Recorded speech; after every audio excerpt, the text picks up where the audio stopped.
اور اب بات موسم کی تو پنجاب بھر میں مانسون کی بارش کا سلسلہ جاری ہے۔ مختلف حادثات میں اب تک 17 اموات رپورٹ ہوئی ہیں۔ راولپنڈی، اسلام آباد میں آج صبح سویرے موسلادھار بارش ہوئی ہے۔ محکمہ موسمیات نے راولپنڈی میں موسلادھار بارش سے ناللئی اور دریائے سوا میں سیلابی کیفیت کا خطرہ ہے۔ سیالکوٹ میں موسلادھار بارش کے بعد سڑکیں زیر آب آ گئیں۔ گلگت بلتستان میں بارش اور برف باری کے باعث شاہراہ قراقرم کو لینڈ سلائیڈنگ کے باعث بند کر دیا گیا۔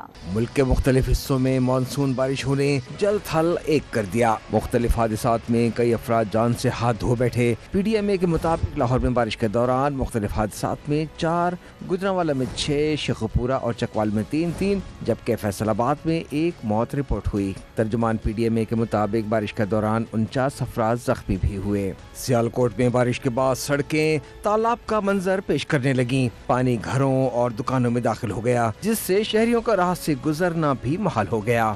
جڑواں شہروں راولپنڈی، اسلام آباد میں الصبح موسلادھار بارش ہوئی۔ نشیبی علاقوں میں پانی جمع ہو گیا، جس کے بعد انتظامیہ نے فوری طور پر نکاسی آب کی کارروائی شروع کر دی۔ محکمہ موسمیات نے شہر میں شدید بارشوں میں سیلاب کا خدشہ ظاہر کیا ہے، جس سے ناللئی اور دریائے سواں میں سیلابی کیفیت کا خطرہ ہے۔ ایم ڈی واسا نے بتایا کہ ناللئی میں پانی کی سطح کو مسلسل مانیٹر کیا جا رہا ہے۔ بلوچستان کے ضلع بولان میں گزشتہ روز کی بارشوں سے منقطع گنداوہ شوران شاہراہ تاحال بند ہے۔ گلگت بلتستان میں بھی بارش اور ضلع دیامیر میں برف باری ہوئی۔ شاہراہ قراقرم لینڈ سلائیڈنگ کے باعث بند کر دی گئی، جس کے باعث سیاحوں کو شدید مشکلات کا سامنا ہے۔